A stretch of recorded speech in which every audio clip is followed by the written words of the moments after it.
Καλησπέρα. Είμαι ο Σωτήρης, αστροφωτογράφος και λάτρης του νυχτερινού ουρανού. Είμαι ο ιδρυτής του Astroverse Astronomy Club Cyprus, ενός μοναδικού συλλόγου αστρονομίας στην Κύπρο. Η αποστολή μας είναι να φέρουμε τον κόσμο πιο κοντά στα αστέρια.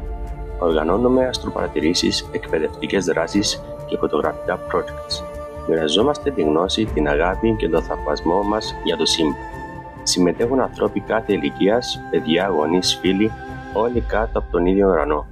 Μαθαίνουμε για τους πλανήτες, τα νεφελώματα, τον γαλαξία και τη σελήνη. Με τηλεσκόπια, φωτογραφικές μηχανές και πολύ πάθος ανακαλύπτουμε την ομορφιά του διαστήματος.